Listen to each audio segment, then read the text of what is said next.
ก้าวถึงสู่ธรรมาหน่อยเมียที่สัมพูสลาดเป็นนักปราชญ์รอบรู้สู่คำศาสนา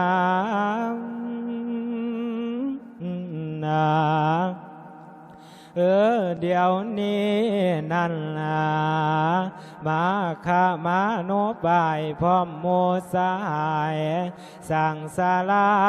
ให้คนภาคโยขบทางเข้มทางคนเดินทางเดินเท่าได้เศร้าเย็นพักพร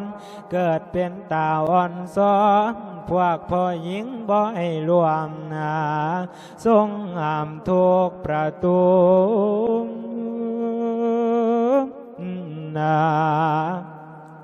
สู่ธรรมาได้ทราบรู้ขอรวมบุญพาลาพี่บ่วาสาเลยจังแม่นใจดำหายยิ่งกับสายได้สิไก่กันได้สร้างใจดำบ่คิดทำเมืองมีเงินต้องมีคำธรรมชาติแต่งไว้ผู้ใดเว้นกะงูเขา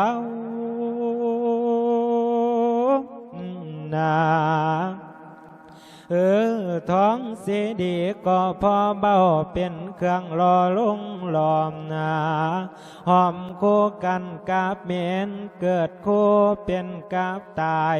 คิดเบื้องหน้าต้องมีแรงหัวเข่งแข็งกับหัวหวานลูกศิษย์กับอาจารย์เพิ่นยังหูแต้มแตงคือดังขันกับถวยคือกะบวยกะปวงตายเป็นผีอยู่ในโลกย้ำห้ำเข้าปาสาคือสิได้ว่าดังใจ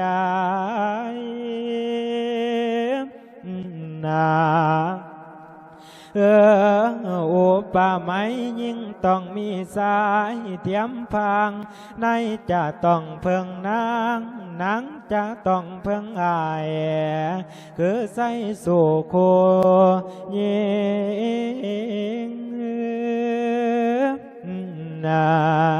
กะดิ่งมีลูกคอยกะยังคอยกังวานมัวขี้ขอหรือปวงล้างลูกบ่มีบ่อนกองแขนข้องูงอนหรือสีดังสังหาวาสู่ธรรมะจอมปัญญาคิดวิธีสิเข้ารวมศาลาอายแบ่งภาลาจึงไปพูดกับนายสร้างให้เขาแก่ซอฟ้าสาลักสื่อสู่ธรรมะแล้วเอามายังเอื้อนเสียงไว้ดีบ่เปิดเผย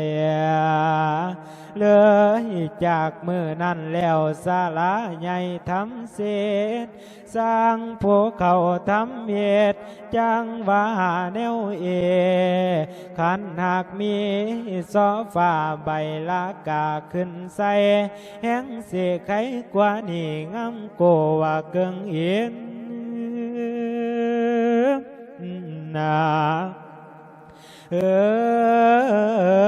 ในที่สุดหญิงนุ่งศิลจึงได้รวมโมทานา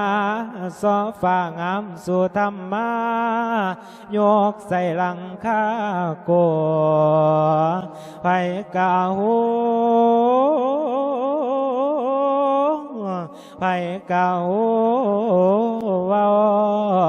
ว่างามหลายไอสร้างเจิงตั้งชื่อว่าศาลาสู่ธรรมะนับตั้งแต่มือนั้นคนได้ย่องว่าทั่วแดน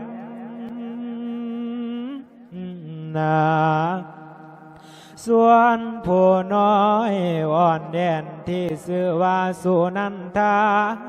ได้ขุดสานาทิทานอยู่ประจำแคมป์ไก่ไผมาเศร้าศาลาแล้วอ่อนกายได้ลงอาบสู่จิตตาสาผูกะเลยสั่งดอกแตงส่วนหาดอกไม้ล้วนมาปลูกสาดับเสียไผมีใจง้อยเงาได้เที่ยวสมให้อาย ในตอนนี้ขอโจไว้เมียทั้งสามตามหน้าที่ฟังเบิ่งเด้อเมียคนที่เสียมสู่ชาดาผู้เลิศฟ้าสิเป็นแทวาจังได้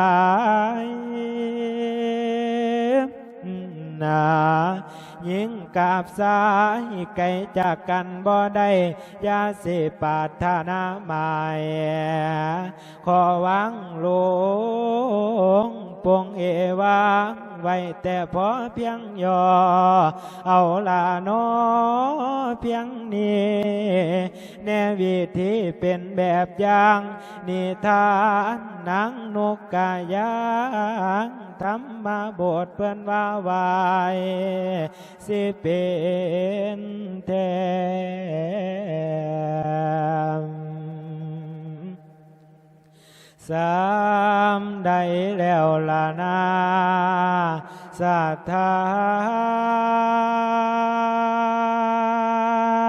โย